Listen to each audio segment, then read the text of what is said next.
Defence से retired फौजी भाइयों को नमस्कार। जो यूकल एमएसपी का केस अभी हाईकोर्ट से सुप्रीम कोर्ट में तो आ गया है, सुप्रीम कोर्ट से भी जो पे कमीशन का मामला है, आप लोग पे कमीशन जो 8 पे कमीशन हो किसी में भी एक बार मिलाप करना, उधर से आपको मिलेगा बोलकर बता दिया है। और जो जजमेंट भी, फाइनल जजमेंट भी सुप्रीम कोर्ट से आया हुआ है।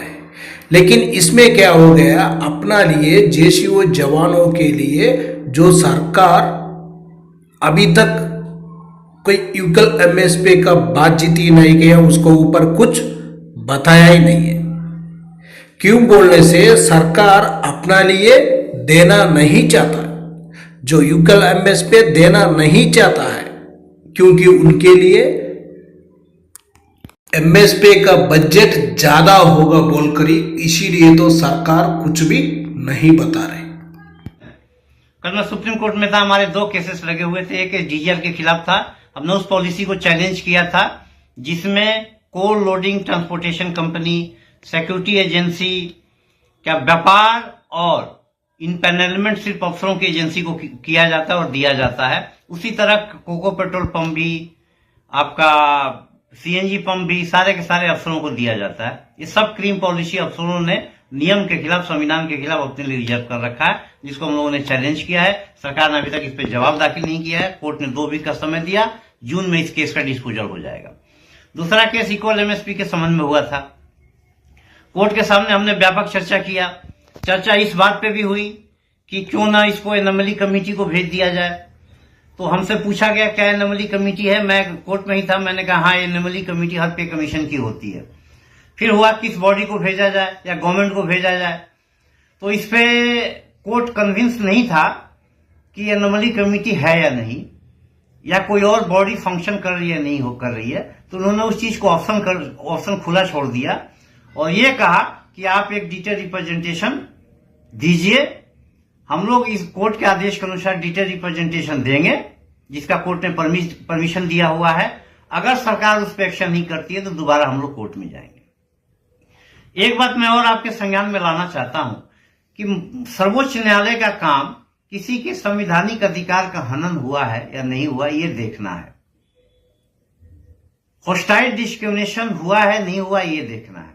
इस पे बहस करनी है, चर्चा करनी है। हम लोगों ने इस पे बहुत चर्चा की, लेकिन मुझे ऐसे लगा कि court as a supreme court, जो कि सर्वोच्च बॉडी है, इसको देखने के बजाय गवर्नमेंट के फाइनेंस हित को देख रही है। मुझे लगा है कहीं हम वित्त मंत्री के सामने तो केस फाइल नहीं किए हुए हैं, क्योंकि उन्होंने बात किया कि सरकार के पास लिमिट बजट होता है। चलिए, तो चर्चा का विषय, ऑर्डर का विषय नहीं है। ऑर्डर में ये हुआ है कि हमें परमिशन दिया गया है डिटेल रिप्रेजेंटेशन देने के लिए। हम लोग डिटेल रिप्रेजेंटेशन देंगे गवर्नमेंट ऑफ इंडिया को, और पे कमीशनों को भी देंगे, पे कमीशंस को भी देंगे। अगर गवर्नमेंट इस पे कोई निर्णय नहीं लेती है तो हम लोग इसको माननीय सर्वोच्च न्यायालय में दोबारा जाएंगे। ये ऑप्शन हमारे लिए खुला रखा हुआ है। इसी आधार पे हम लोगों ने पिटीशन सांसदों की सैलरी 24% बढ़ा दी है। सोमवार को संसदीय कार्य मंत्रालय ने इसकी अधिसूचना जारी की। सांसदों को 1 लाख रुपए की जगह 1,24,000 रुपए प्रति माह मिलेंगे। ये बढ़ोतरी कास्ट इन्फ्लेशन इंडेक्स के आधार पर की गई है।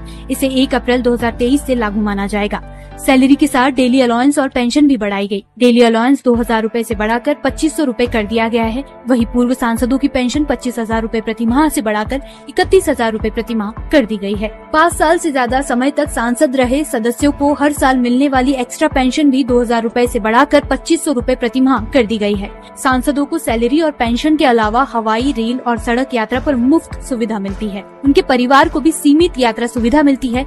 दिल्ली में मुफ्त सरकारी आवास, टेलीफोन, बिजली, पानी पर छूट और मेडिकल में देख लेना एक बार। सिपाही से लेकर सूबेदार मेजर तक इसी में है। जो आकर 1/9/2008 से लेकर 31/12/2015 तक कितना अरियर्स देना, 1,76,000 तक अरियर्स उसी टाइम का ही बन रहा है। उसका बाद से 15 के बाद से कितना बनेगा, 10 साल है, 10 साल हो गए, 10 साल में और भी कितना बनेगा, एक बार आप लोग जानकारी ले लेना।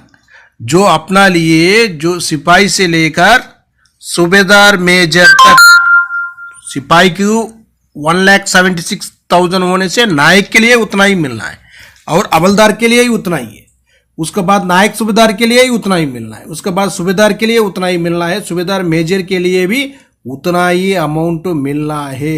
ये सरकार कब देगा, इसका इंतजार में अपना भाई लोग बहुत दिन से इंतजार कर कर कर कर कर कर वो चले गए अभी है, इस जमीन से चले गए अभी, लेकिन सरकार अभी तक नहीं दिया। जो 18 महीने का डीए डीआर का भी इसी तरह ही पेंडिंग रख कर वो कब देगा पता नहीं। इतना इलेक्शन तो पूरा खत्म हो गया, लेकिन अभी देगा या नहीं देगा वो भी जानकारी नहीं है। लेकिन यूकल एमएसपी का लड़ाई जरूर करना है, हम लोग यूकल एमएसपी का ऊपर लड़ाई करना बहुत जरूरी है। पूरा एक ही कदम लेकर चलकर एकता से रहने से, जो सैनिक भाई लोग पूरा एकता से रहने से अपना यूकल एमएसपी 100% हम लोग ले सकता है। उसी से अभी से आवाज उठाओ, अभी से आवाज उठाओ, जो सरकार का पास पहुंचना चाहिए अपना यूकल एमएसपी हमारे लिए दे दो। जो इसी में देखो पूरा कैलकुलेशन भी है, कब कब कितना कितना हुआ था, जो यूकल एमएसपी कौन सा टाइम में कितना कितना हुआ हो पूरा डिटेल्स भी है इसी में, इसी टेबल में जानकारी ले सकता है।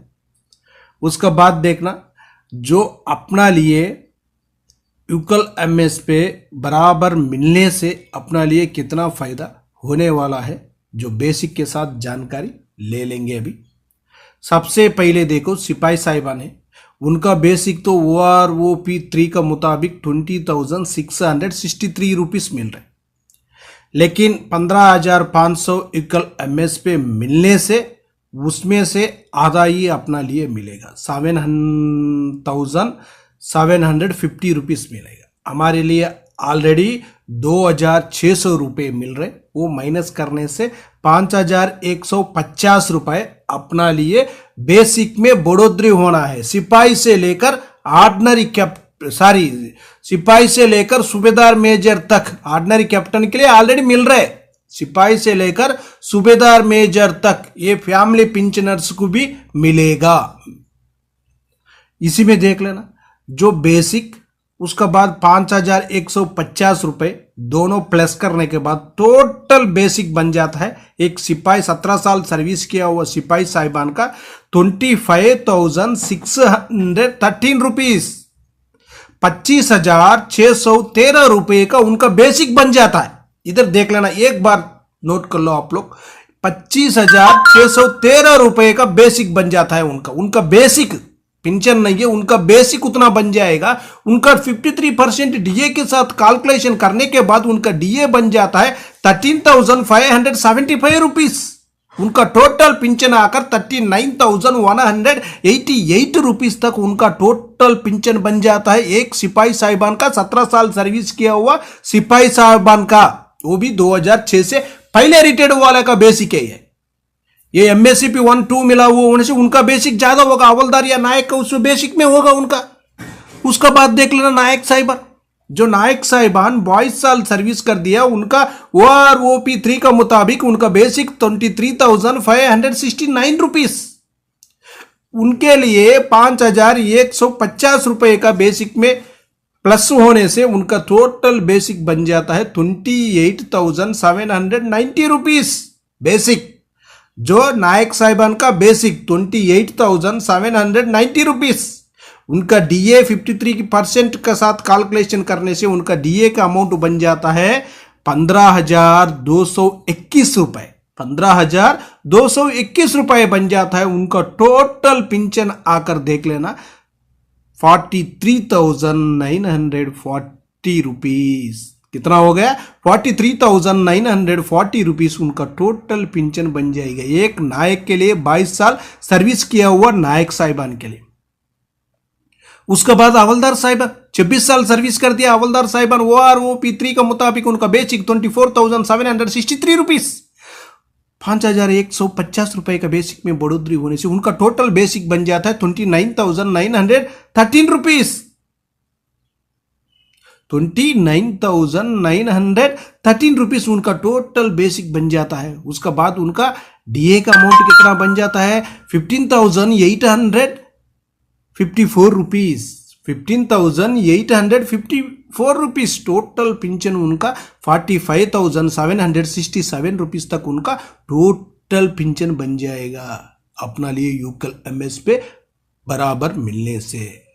ये पूरा पिंचनर्स के सर्विस वाले के लिए और भी ज्यादा बढ़ोतरी होगा। उसके बाद नायक सूबेदार साहिबान उनका भी देखो, उनका OROP 3 का मुताबिक उनका बेसिक 26,900 है।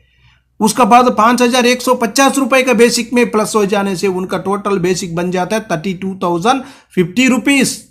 डीए का 16,987 टोटल पिंचन आकर 49,037 रुपीस बन जाएगा। उसके बाद जो सुबेदार साहिबान उनका बेसिक आकर 30,175 रुपीस OROP 3 का मुताबिक उनको 5,150 रुपए का बेसिक में ऐड होने से उनका टोटल बेसिक बन जाता है 35,325 रुपीस। उनका डीए का अमाउंट बन जाता है 18,722 रुपीस। टोटल पिंचन 54,047 रुपीस तक उनका टोटल पिंचन बन जाएगा एक सूबेदार साहिबान 28 साल सर्विस करने से। उसके बाद सूबेदार मेजर साहिबान का देखो, उनका बेसिक आकर 34,575 रुपीस। उनको 5,150 रुपए का प्लस होने से उनका बेसिक बन जाता है 39,725 रुपीस। 5,150 रुपए जो पिंचन बेसिक में याद होने से उतना बेसिक बन जाता है 39,725 रुपीस। उसका बाद उनका डीए का अमाउंट बन जाता है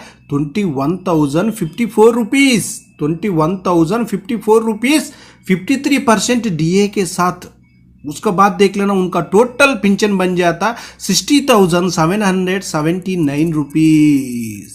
60,779 रुपीस उनका टोटल पिंचन उतना बन जाएगा। ऑलरेडी अपना ऑर्डिनरी कैप्टन ऑर्डिनरी लेफ्टिनेंट साहिबान के लिए 15,500 रुपए बराबर उनको यूकल एमएस पे मिल रहे हैं। उसी का वजह से उनको तो अभी कोई प्रॉब्लम नहीं है। लेकिन इधर क्या हो गया, सिपाही से लेकर सूबेदार मेजर तक की कम मिल रहे हैं। ये याद होने से अपना बेसिक भी ज़्यादा हो जाएगा, अपना पिंचन भी बढ़ोतरी हो जाएगा, अपना फैमिली पिंचनर्स के लिए भी बेसिक में बढ़ोतरी हो जाएगा, उनका भी पिंचन में बढ़ोतरी हो जाएगी। कृपया कर सरकार ये देना बहुत जरूरी। ओके फ्रेंड्स, नेक्स्ट वीडियो में मिलेंगे।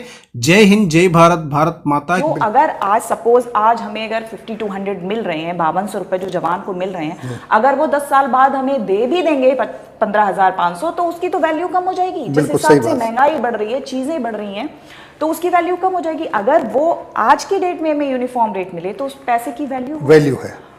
और जहां तक आपका क्वेश्चन है कि इसमें कुछ आशा है, क्योंकि बार बार तारीख पे तारीख लग रही है, तो आशा पे उम्मीद पे तो दुनिया कायम है सर। कोर्ट को चीजें समझ में आ रही हैं, लेकिन मुझे लग रहा है कि इसमें क्योंकि बहुत बड़ा केस है, बहुत बड़ा मुद्दा है, बहुत सारा बजट का बड़ा इशू है, एग्जैक्टली बहुत बड़ा बजट, फाइनेंशियल बहुत बड़ा एस्पेक्ट इन्वॉल्व है। जजेस को भी लग रहा है कि हाँ मुद्दा तो बड़ा है, हाईलाइट